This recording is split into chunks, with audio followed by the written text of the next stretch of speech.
Dear students, हम लोग BA third year environmental geography के बारे में अध्ययन कर रहे थे। पिछले वीडियो में हमने पर्यावरण की परिभाषा और उसके अर्थ के बारे में बात की थी और आज हम पर्यावरण की प्रकृति के बारे में बात करेंगे। तो प्रकृति में जो विभिन्न प्रकार के जैविक और अजैविक तत्व विद्यमान है वो सब पर्यावरण के क्या हैं, निर्माण करते हैं। तो पर्यावरण का निर्माण किससे होता है? जो हमारे पृथ्वी तल पर विभिन्न प्रकार के जैविक और जो अजैविक तत्व पाए जाते हैं वो दोनों मिलकर के पर्यावरण का निर्माण करते हैं।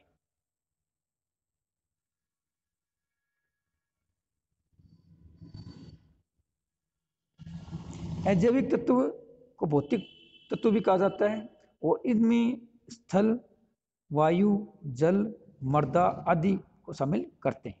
सूर्य का प्रकाश भी अजैविक तत्वों में शामिल होता है। ये जीवमंडल को विभिन्न जीवों का आधार प्रदान करते हैं, यानी इस जीवमंडल पर जो विभिन्न प्रकार के जीव पाए जाते हैं उन जीवों को रहने के लिए विभिन्न प्रकार की जो परिस्थितियां उपलब्ध करवाते हैं वो ये परिस्थितियां आपके अजैविक तत्व उपलब्ध करवाते हैं। सूर्य का प्रकाश, तापमान, मृदा, धरातल, वायु, जल आदि विभिन्न प्रकार के जो तत्व हैं वो किसी भी जीव को जीवित रहने के लिए आवश्यक है और ये उनके विकास हेतु अनुकूल दशाएं उत्पन्न करते हैं।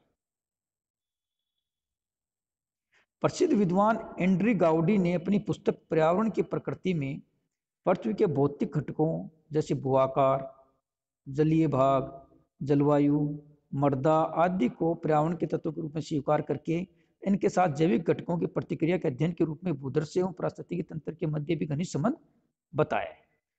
उन्होंने बताया कि पर्यावरण के तत्वों का अध्ययन प्रारंभिक समय में भौतिक भूगोल में किया जाता था, लेकिन वर्तमान समय में तीव्रता से आए परिवर्तन के तहत इसका स्वतंत्र अस्तित्व सामने आया है। यानी पहले जो एनवायरमेंट का अध्ययन हम करते थे वो फिजिकल ज्योग्राफी में करते थे, लेकिन वर्तमान समय में जो तीव्र गति से परिवर्तन हुए हैं उसके कारण जो एनवायरमेंट ज्योग्राफी है एक नए विषय के रूप में भौतिक भूगोल से पृथक रूप से इसका अध्ययन प्रारंभ हुआ है।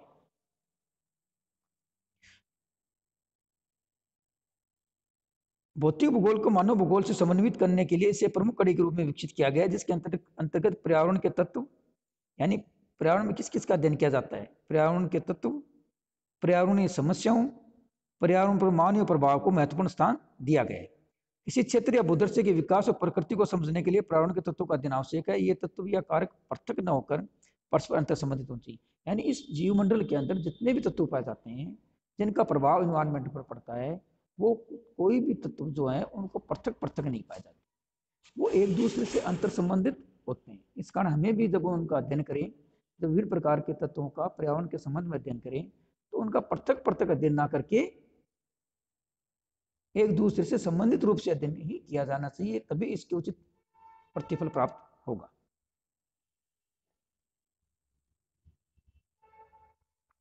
मानव पर्यावरण का एक प्रमुख घटक है जो कि हम जानते हैं, जो अपने कार्यों के द्वारा इसे हमेशा से परिवर्तित करता रहता था, स्वयं भी पर्यावरण के द्वारा परिवर्तित होता रहता है। यानी मानव का प्रभाव किस पर पड़ता है? पर्यावरण पर पड़ता है, और पर्यावरण का प्रभाव किस पर पड़ता है? मानव पर पड़ता है। ये दोनों एक दूसरे से अंतर संबंधित हैं, और चूंकि मानव एक परिवर्तनशील प्राणी है इस कारण पर्यावरण भी हमारा क्या है? हमेशा से एक परिवर्तनशील क्षेत्र है। तो पर्यावरण सदैव परिवर्तनशील रहता है, जिसमें मानवीय एवं प्राकृतिक दोनों शक्तियों की भूमिका रहती है। ये निर्धारित करना कठिन है कि पर्यावरण में होने वाला कोई भी परिवर्तन पूर्ण रूप से प्राकृतिक कारकों का परिणाम है या मानवीय योगदान है। इस प्रकार पर्यावरण किसी स्वतंत्र कारक का प्रभाव न होकर विभिन्न कारकों का अंतःक्रियात्मक प्रभाव है, जो स्वयं परिवर्तनशील रहते हुए प्रत्येक कारक को भी प्रभावित करता है। पर्यावरण के विभिन्न श्रृंखलाओं, पारिस्थितिकी चक्रों, यंत्रों के द्वारा परस्पर एक दूसरे से संयोजित रहते हुए संतुलन की दिशा को बनाए रखता है।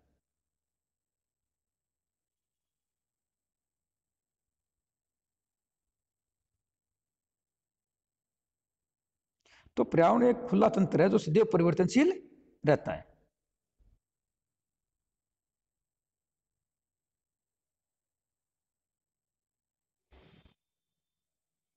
तो प्रारंभ के अंदर जो हमारा एनवायरनमेंट था उसमें केवल जो भौतिक तत्व थे उन भौतिक तत्वों को ही सम्मिलित किया गया, लेकिन धीरे धीरे आगे चल करके भौतिक तत्वों के साथ साथ जैविक तत्वों को भी पर्यावरण का अभिन्न अंग माना जाने लगा, जिसमें से सबसे पहले टांसले महोदय का इसमें प्रमुख योगदान है, जिन्होंने सबसे पहले जैविक तत्वों को भी पर्यावरण का एक अभिन्न अंग माना। टांसले महोदय ने पर्यावरण के जैविक घटकों तथा इनके भौतिक आवास पुनर्वास के मध्य परस्पर अंतर क्रिया को स्पष्ट किया तथा इस व्यवस्था को पारिस्थितिकी तंत्र शब्द दिया। यानी इकोसिस्टम किसने दिया? पारिस्थितिकी तंत्र शब्द टांसले महोदय ने दिया। यानी विभिन्न प्रकार के भौतिक और जैविक क्रियाओं तत्वों के मध्य जो अंतरक्रिया होती है उसको उन्होंने क्या कहा? इकोसिस्टम का। 20वीं शताब्दी के अंतिम दशकों में पर्यावरण की प्रकृति में पर्यावरण के भौतिक एवं जैविक घटकों का सम्मिलित रूप से अध्ययन किया जाने लगा।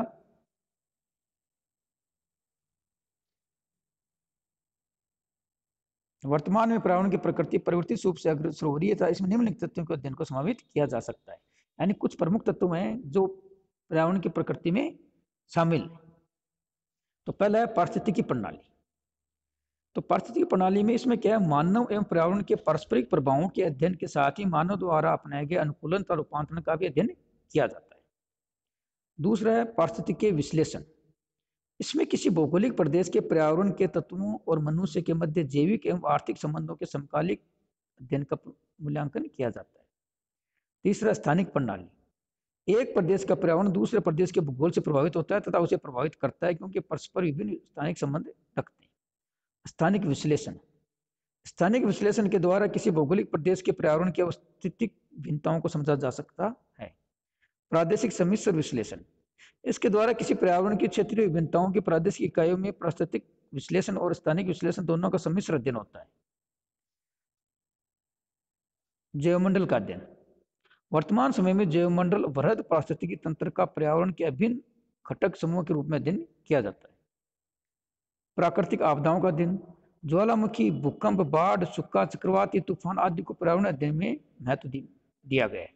इसके अतिरिक्त पर्यावरण में मानवकृत परिवर्तनों की भविष्यवाणी के लिए वैज्ञानिक विकास, the development of scientific geographic forecast of anthropogenic change in the environment को भी महत्व मिलता है। तो ये था पर्यावरण भूगोल की प्रकृति। तो पर्यावरण भूगोल की प्रकृति के अंतर्गत हम लोग इस जीवमंडल पर पाए जाने वाले जो आपके जैविक और अजैविक घटक होते हैं, इन अजैविक घटकों को भौतिक घटक या फिजिकल फैक्टर भी कहा जाता है। इसके अंतर्गत आपका क्या होता है?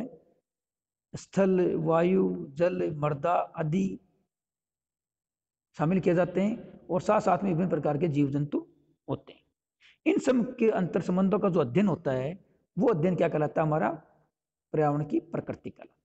सबसे पहले पर्यावरण के अंदर जो भौतिक घटक है उनको महत्व दिया गया, लेकिन उसके बाद धीरे धीरे जैविक घटकों को महत्व दिया जाने लगा और वर्तमान समय में सर्वाधिक जो महत्वपूर्ण जो तत्व बन गया है वो बन गया आपका मनुष्य।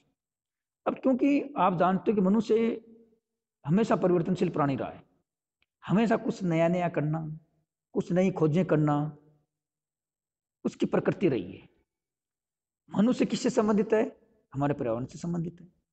इस कारण जब मनुष्य परिवर्तनशील है तो मनुष्य से संबंधित रहने वाला पर्यावरण क्या परिवर्तनशील रहेगा? नहीं, वो भी क्या रहेगा? परिवर्तनशील रहेगा। तो मनुष्य और पर्यावरण दोनों क्या है? परिवर्तनशील। इसलिए इसे खुला सिस्टम कहा जाता है। पर्यावरण को क्या कहा गया है? खुला सिस्टम कहा गया है, जिसमें कोई भी परिवर्तन जो है वो बिल्कुल आसानी से हो सकता है। तो पर्यावरण के अंतर्गत हम क्या है, जो हमारी इकोलॉजिकल सिस्टम है उसका अध्ययन करते हैं, इकोलॉजिकल एनालिसिस का अध्ययन करते हैं, स्थानिक प्रणाली, स्थानिक विश्लेषण, रीजनल कॉम्प्लेक्स एनालिसिस, जैवमंडल का अध्ययन, विभिन्न प्रकार की प्राकृतिक आपदाओं का अध्ययन भी किसके अंतर्गत किया जाता है? पर्यावरण की प्रकृति के अंतर्गत किया जाता है। तो ये श्रृंखला है, जैविक और अजैविक तत्वों के मध्य के संबंधों का अध्ययन ही पर्यावरण है। धन्यवाद।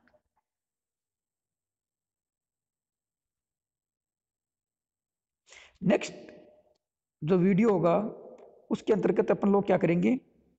पर्यावरण भूगोल का जो विषय क्षेत्र है उस विषय क्षेत्र के बारे में अध्ययन करेंगे।